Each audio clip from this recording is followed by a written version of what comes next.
about the international campaign of Yazidi women on the 12th anniversary of the genocide in Shengal or Sinjar.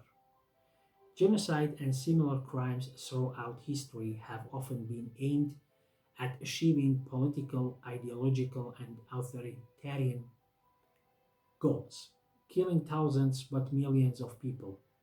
The continuation of such crimes shows that until crises are resolved through justice, human rights, and democratic solutions, the cycle of violence and repression will continue.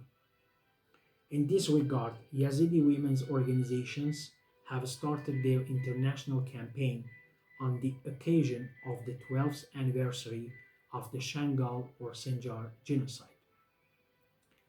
The campaign is organized on the initiative of the Yazidi Women's Liberation Movement (TAJ) and the umbrella organization of the Yazidi Women's Councils (SMJO or SMJE), with the participation of Yazidi women's organizations in Syria, Russia, and Armenia. The campaign began on 17th of July 2026 with the slogan for justice and freedom. You too be the voice of the prisoners of command, and will continue until November 25. Coinciding with the International Day Against Violence Against Women, the aim of the campaign is to attract the attention of the world's public opinion to the situation of the Yazidi community, pursue the fate of the missing, support the survivors, and emphasize the need to prosecute the perpetrators of genocide. The opening statement of the campaign in Mamzaki Shengal Square was read by Reham Haju, Speaker for the Foreign Relations Committee of the Yazidi Women's Liberation Movement. The statement honored 3rd of August as a memorial day for the genocide of the Yazidi people and crimes against Yazidi women, and emphasized the need to preserve the historical memory of the disaster. The statement reads in part, 3rd of August is the day when a crime against humanity, identity, culture, and dignity of a nation is committed and should never be forgotten. The statement further emphasized that despite the recognition of the genocide of the Shengal by 19 countries and the number of international institutions, this action alone is not enough.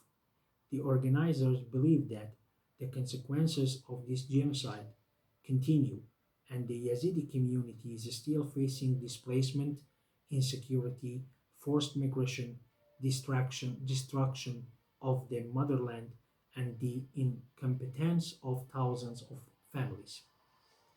One of the most important demands of the campaign is to clarify the fate of about 2,700 missing people, a large part of whom are Yazidi women and girls.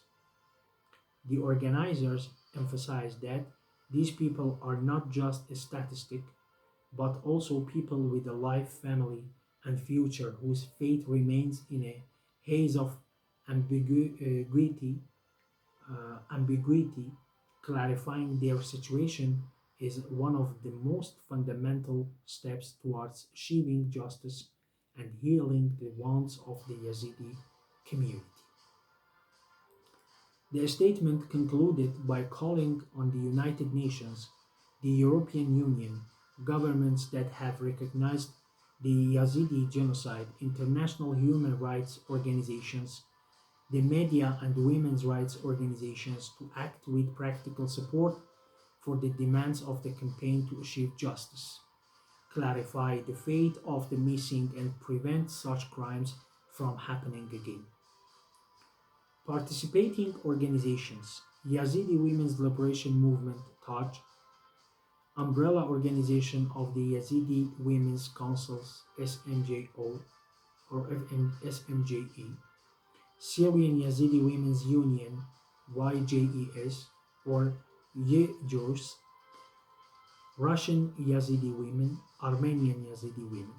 On the 12th anniversary of the Shengal genocide, The Yazidi community litigation countries. This litigation is not merely a community's demand for its rights, but a test of the global community's commitment to justice, accountability, and human rights.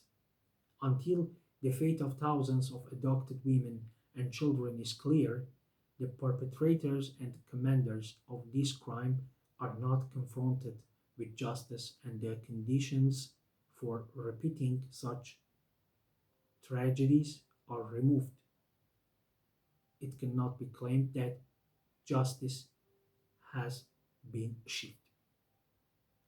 Silence and inaction don't only perpetuate the suffering of survivors, but also increase the risk of such crimes being repeated.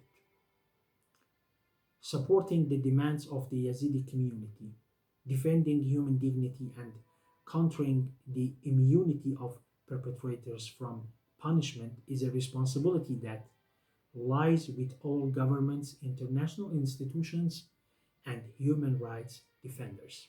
International Women's Solidarity Council. Till the next till the next video and text.